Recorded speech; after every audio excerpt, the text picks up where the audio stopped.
অনেক চেষ্টার পরও রোহিঙ্গা অনুপ্রবেশ বন্ধ করতে পারছে না বাংলাদেশ। রাখাইনে চলমান অস্থিরতা আর নির্যাতনে দালাল ধরে লাখ লাখ টাকা খরচ করে বাংলাদেশে চলে আসছে অনেকেই। ঢল সামলাতে স্থান সংকুলান না হওয়ায় অস্থায়ী দ্বিতল ভবন তৈরি করছে রোহিঙ্গা ক্যাম্পে। স্থানীয়দের অভিযোগ, এতে মিয়ানমারে থাকা বাকি রোহিঙ্গারাও চলে আসতে আগ্রহী হচ্ছে। সরকার বলছে রোহিঙ্গাদের নিজ দেশে ফেরত পাঠানোই অগ্রাধিকার, সে অনুযায়ী কাজও চলমান। মাহফুজ মিশুর রিপোর্ট, সাথে ছিলেন এহসান আল কুতুবি ও মাহফুজ মিশু।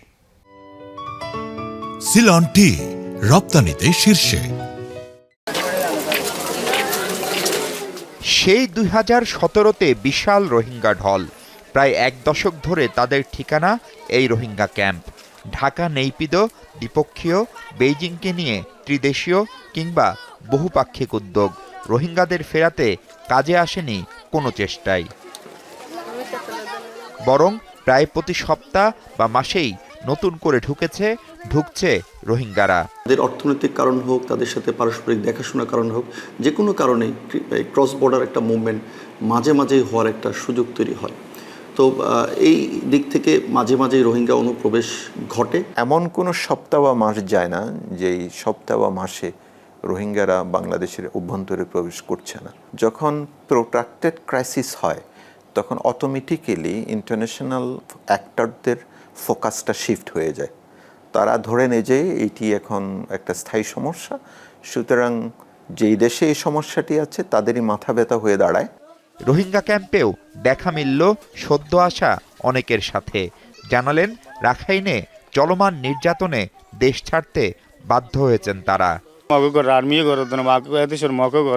কিছু বুড়া বুড়ি আছে দি তারা ফুরি গিয়ে শান্তি হলে যাইমু রে ভাই। আর তাদের বাংলাদেশে অনুপ্রবেশে সহায়তা করেছে সংঘবদ্ধ একটি চক্র। সেজন্য তাদের দিতে হয়েছে নগদ টাকা বা স্বর্ণালঙ্কার। টিয়া পয়সা সোনা ফাতে জিন আসিল বাসা কিনে এর গতু নেলি বিষয় তিন বেশি কিনে এর তারা টিয়া দিয়ে আর সুরগুলো জাম বাঁচাতে এর দাসি দে একজন হার চলাক বারমাইয়া লইয়ে কিছু বাঙালি কিছু লইয়ে। নতুন আসা রোহিঙ্গাদের আবাসন নিশ্চিতে তৈরি হয়েছে বিশেষ ধরনের দোতলা এমন ঘর, যদিও এগুলো অস্থায়ী বলে জানিয়েছে সরকার। যেহেতু আমরা হরাইজন্টাল স্পেস দিতে পারছি না, ভার্টিক্যাল স্পেস দিচ্ছি। আমাদের মতো দোতলা না, এটি যে কোনো মুহূর্তে ডিসমেন্টাল করে ফেলা যায়। ধরেন একটা ঘর ডিসমেন্টাল করতে 1.5 থেকে 2 ঘন্টা লাগবে। এমন স্থাপনা তৈরি নতুন করে রোহিঙ্গাদের আসতে উৎসাহিত করছে বলে মনে করেন স্থানীয়রা। তারা দেখলো যে আমাদের জন্য ঘর হচ্ছে, তাহলে আমরা চলে যাব কেন? যারা এখনো মিয়ানমার আছে তারাও এখানে আসার জন্য তারা চেষ্টা করবে।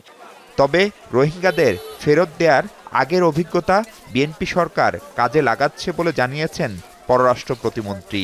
মিয়ানমার সরকারের সাথে এঙ্গেজ করা আর আরাকান আর্মির সাথে এঙ্গেজ করা। দ্বিতীয় হচ্ছে যে ইন্টারন্যাশনাল কমিউনিটিকে একেবারে অনবোর্ড আনা।